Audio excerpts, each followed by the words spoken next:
මීට සතියකට විතර කලින් Windows මෙහෙයුම් පද්ධතියේ අලුත්ම version එක නිකුත් වුණා. ඒ තමයි Windows 11. සමහර විට ඔයා දැනටමත් Windows 11 දාගෙන use කරන්නත් පටන්ගෙන ඇති. ඉතින් මේ Windows 11 රිලීස් එකෙන් පස්සේ අපිත් හිතුවා Windows 1 වල ඉඳලා Windows 11 දක්වා මේ වෙනකන් Windows මෙහෙයුම් පද්ධතිය එහෙම නැත්නම් Windows OS එක දියුණුනේ කොහොමද කියලා කතා කරන්න. Windows 1 ඉඳලා මේ වෙනකන් ආපු OS වලදී එකතු වුණු features සහ තවත් ගොඩක් වැදගත් කරුණු අද මම මේ වීඩියෝ එකෙන් ගෙනල්ලා තියෙනවා. එහෙමනම් අපි වීඩියෝ එකට යමු. වීඩියෝ යන්න කලින් ඔයා තාමත් අපේ විශ්ව මහිම YouTube channel එක subscribe කරලා නැත්නම් දැන්ම subscribe කරලා එකතු වෙන්න කියලාත් මතක් කරනවා.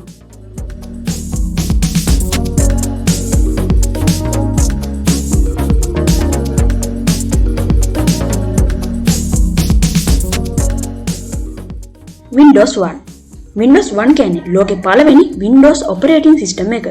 මේක මුලින්ම නිකුත් කරේ 1985 නොවැම්බර් 20 වෙනිදා. Windows 1 හදලා තිබුණේ මීට කලින් තිබුණු OS එක වෙන MS-DOS කියන OS එක මූලික කරගෙන. හැබැයි MS-DOS වලදී වගේ Windows 1 වලදී commands ලියලා කම්පියුටර් එක control කරන්න ඕබනාවන්නේ නැහැ. ඒ වෙනුවට අද අපි හැමෝම දන්න mouse එක කියන උපකරණයෙන් තමයි Windows 1 හසුරවන්න පුළුවන් උනේ. Windows 1 එක මුලින්ම නිකුත් වුණු වැදගත්ම features විදිහට Paint කියන software එක, Notepad එක, Calculator එක, Calendar එක, Clock එක සහ Terminal එක හඳුන්වන්න පුළුවන්. ඒ වගේම Reverse කියලා ගේම් එකකුත් Windows 1 වල ඇතුළත් වුණා. Program icons සහ folders කියන පහසුකම් මුලින්ම ආවේ Windows 1 වලදී. ඒ වගේම dialog boxes සහ scroll bar එකත් Windows 1 වලදී අපිට වැඩි දුරටත් බලා ගන්න පුළුවන් වුණා. Windows 1 OS එක කිලෝබයිට් 250ක floppy disk දෙකක් ඇතුලේ ස්ටෝර් කරලා තමයි වෙළඳ පොළට නිකුත් කරලා තියෙන්නේ. Windows 2 Windows 2 මුලින්ම නිකුත් වුණේ 1987 නොවැම්බර් 9 වෙනිදා. Windows 2 වලදී තමයි මුලින්ම desktop icons හඳුන්වා දුන්නේ. ඒ වගේම කලින්ට වඩා වැඩි memory එකකුත් Windows 2 වලදී අපිට බලා ගන්න පුළුවන් වුණා. Windows 2 වලදී මුල්ම වරට හඳුන්වා දුන්නු features විදිහට window එකක් මත එකක් තැබීමේ හැකියාව හෙවත් Windows overlap පහසුකම, window maximize සහ minimize කිරීමේ හැකියාව, keyboard shortcut හඳුන්වා දීම සහ desktop එක customize කරගැනීමේ හැකියාව හඳුන්වා දෙන්න පුළුවන්. ඒ වගේම අද අපි හැමෝටම වැදගත් වෙන control panel එක හඳුන්වා දුන්නේ Windows 2 කියන Windows version එක හරහා. Microsoft Word සහ Excel කියන්නේ Windows 2 වලින් එළි දක්වපු software දෙකක් වෙනවා. ඔය කාලෙදිම Microsoft සමාගම ලෝකේ විශාලතම computer software company එක බවට පත් වෙලා තියෙනවා. Windows 3 Windows 3 රිලීස් කරේ 1990 මැයි 22 වෙනිදා. Windows 3 කියන්නේ මුල්ම 32-bit operating system එක විදිහටත් අපිට හඳුන්වන්න පුළුවන්. මේකෙදි තමයි මුල්ම වතාවට වර්ණවත් interface එකක් එක්ක OS එක බලා ගන්න පුළුවන් උනේ. ඒ වගේම Windows 3 වලදී file manager, program manager සහ print manager කියන utilities හඳුන්වා දීලා තියෙනවා. Windows 3 සඳහා software develop කිරීමට මේකෙදි මෘදුකාංග සංවර්ධන කට්ටලයක් එහෙම නැත්නම් SDK kit එකකුත් ලබා දීලා තියෙනවා.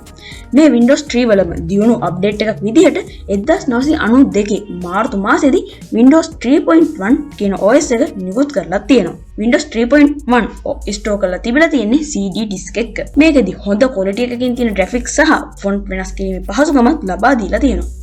Windows 95 1995 අගෝස්තු 24 වෙනිදා තමයි මුල්ම වතාවට Windows 95 කියන Windows version එක හඳුන්වලා දෙන්නේ. ඉතින් මේ Windows 95ත් එක්ක අලුතෙන්ම ආපු features විදිහට start menu එක, taskbar එක සහ Windows Explorer එක හඳුන්වන්න පුළුවන්. මොකක් හරි device එකක් connect කරාම ඒකට අදාළ drivers හොයාගෙන ඔටෝම update වෙන facility එකත් Windows 95 වලදී තමයි මුලින්ම හඳුන්වා දීලා තියෙන්නේ. Internet Explorer කියන web browser එක මේකෙදි default browser එක විදිහට බලා ගන්න ලැබුණා. කලින් Windows version එකක් හෝ MS-DOS රටන ඕනම පරිගණකයකට Windows 95 එකට අප්ග්‍රේඩ් වෙන්නත් පුළුවන් වුණා. Windows 95 නිකුත් කරලා පළවෙනි සති පහ ඇතුළතදී මේකේ copies මිලියන 70කටත් වඩා ලෝකෙ පුරා අලෙවි වෙලා තියෙනවා. ඒ වගේම ඒක ලෝක වාර්තාවකුත් වෙනවා. Windows 98 Windows 98 රිලීස් වුණේ 1998 අවුරුද්දේදී. මේකෙදි මුලින්ම quick launch bar එක හඳුන්වා දීලා තියෙනවා. ඒ වගේම DVD disk read කරන්න වගේම USB හරහා devices සම්බන්ධ කිරීමේ facility එක Windows 98 වලදී තමයි මුලින්ම හඳුන්වා දුන්නේ. monitors කිහිපයක්ම එකට සම්බන්ධ කරලා වැඩ කරන්න පුළුවන් වීමත් Windows 19 වල විශේෂත්වයක්. MS-DOS මූලික කරගෙන නිපදවපු අන්තිම OS එක වෙන්නේ මේ Windows 98. මේ OS එකේම අලුත් අප්ඩේට් එකක් විදිහට 2000 අවුරුද්දේදී Windows Me කියන OS එක ඉන්ට්‍රොඩියුස් කරලා තියෙනවා. මේකද තමයි සිස්ටම් රීස්ටෝර් පහසුකම සහ Windows Movie එක කියන software එක මුලින්ම හඳුන්වා දුන්නේ. Windows 2000 මේක තමයි Windows NT කියන OS kernel එක පාවිච්චි කරලා හදපු පළවෙනි OS එක වෙන්නේ. ඒ වුණත් මේකෙදි Windows Me කියන version එකට වඩා ලොකු පහසුකම් ප්‍රමාණයක් බලා ගන්න ලැබුණේ නැහැ. නමුත් Windows NT කියන kernel එක පාවිච්චි කරලා හදපු පළවෙනි මෙහෙයුම් පද්ධතිය වගේම Windows Me කියන OS එකේ වැඩි දියුණු කරපු OS එකක් විදිහටත් අපිට මේ Windows 2000 හඳුන්වන්න පුළුවන්. Windows XP 2001 ඔක්තෝබර් 25 වෙනිදා තමයි Windows XP කියන OS එක නිකුත් වෙන්නේ. ඉතින් මේ OS එක කලින් තිබු OS හැම එකටම වඩා ඉන්ටර්ෆේස් එක අතින් ලොකු වෙනස්කමක් දැක්වුවා. ඒ වගේම Windows 2000 කියන kernel එක පාවිච්චි කරලා තමයි මේ OS එක ගොඩනගලා තිබුණේ. ඒ වගේම තම OS එකක versions ගණනාවක් ඉදිරිපත් කිරීම සම්ප්‍රදාය පටන් ගත්තේ මේ Windows XP කියන OS එක හරහා. මේ Windows XP භාෂා 25කින් ඉදිරිපත් කළා වගේම Windows XP එකේ පිටපත් කෝටි 100කටත් වඩා විකිණිලත් ගිහින් තියෙනවා. Windows Vista. ඉතින් මේ Windows Vista කියන OS එක 2007 ජනවාරි තමයි රිලීස් වෙන්නේ. මේකෙදි අපිට බලා ගන්න ලැබුණු ප්‍රධානම වෙනස්කම තමයි මේකේ තියෙන window විනිවිද පෙනෙන ස්වභාවයක් ගැනීම. ඒ වගේම මේකෙදි මල්ටිමීඩියා ෆැසිලිටිස් ගොඩක් දියුණු කරලා තිබ්බා. මේ කාලෙදි කම්පියුටර් වෛරසස් සහ වෙනත් මැල්වෙයාර් වර්ග ගොඩක් වේගයෙන් ප්‍රචලිත වුණු හින්දා මේකෙදි ගොඩක්ම සිකියුරිටි එක සම්බන්ධව තමයි අවධානය දීලා තිබ්බේ. ඒ වගේම Windows Vista කියන OS එකේදී පළවෙනි වතාවට user account control, speech recognition, DVD maker, photo gallery වගේ features හඳුන්වා දුන්නා. DVD වල රඳවලා ඉදිරිපත් කරපු පළවෙනි OS එක වෙන්නේ මේ Windows Vista කියන OS එක. Windows 7 Windows Vista කියන operating system එකේ තිබුණු විවිධ දුර්වලතා මගහැරලා අලුත්ම OS එක විදිහට තමයි 2009 ජූලි 22 වෙනිදා Windows 7 රිලීස් වෙන්නේ. ඉතින් මේක Windows XP වලට පස්සේ ආපු හොඳම OS එක වගේම මේ වෙනකන් තිබුණු හොඳම OS එකක් විදිහටත් Windows 7 හඳුන්වනවා. ඉතින් මේ Windows 7 OS එක තමයි touch screen වලට ගැලපෙන විදිහට රිලීස් කරපු පළවෙනි OS එක වෙන්නේ. Windows 8 Windows 8 OS එක නිකුත් වෙන්නේ 2012 ඔක්තෝබර් 26 වෙනිදා.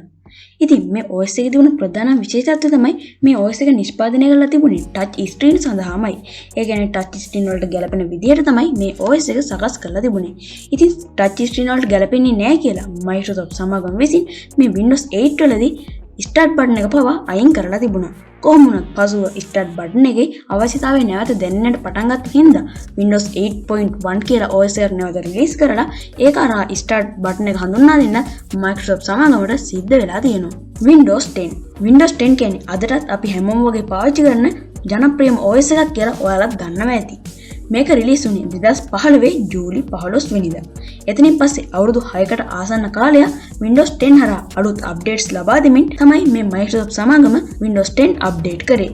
Windows 11 2021 ඔක්තෝබර් 5 වෙනිදා තමයි Windows ලගේ අලුත්ම OS එක වෙන Windows 11 රිලීස් කරේ. ඉතින් මේ Windows 11 වලදී ප්‍රධාන වශයෙන්ම ඉන්ටර්ෆේස් එක ගොඩක් දුරට වෙනස් කරලා තිබුණා. ඊට අමතරව තවත් ගොඩක් පහසුකම් මේකට එකතු කරලා තිබුණා.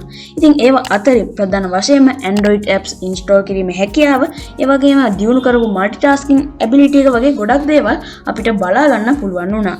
ඒ වගේම ඔයත් දැනටවත් මේ Windows 11 install කරගෙන මේක try කරලා බලනවා ඇති කියලාත් මං හිතනවා. Windows 1 වලින් ඉඳලා Windows 11 දක්වා ආපු Windows ගමන ගැන මේ දේවල් ටික තමයි ප්‍රධාන වශයෙන්ම මට කතා කරන්න තියෙන්නේ. ඉතින් ඔයා මේ වීඩියෝ එකට කැමති නම් අනිවාර්යයෙන්ම වීඩියෝ එකට like කරන්න. ඔයාගේ අදහසක් comment කරන්න. ඒ වගේම අපේ YouTube channel එකට කැමති නම් අපේ මේ වගේ ගොඩක් වීඩියෝස් තව upload කරලා තියෙනවා. ඉතින් අපේ YouTube channel එක subscribe කරලා පැත්තේ නැන bell icon එක click කරන්න කියලාත් මතක් කරනවා. ඒ වගේම ඔයාගේ යාළුවන්ට මේ වීඩියෝ එක වැදගත් කියලා හිතනවා නම් අනිවාර්යයෙන්ම share කරන්න අමතක කරන්න එපා. එහෙමනම් අපි තවත් දවසක මේ වගේම වැදගත් වීඩියෝ එකකින් හමු වෙමු. ඒත් අපිත් එක්කම රැඳිලා ඉන්න.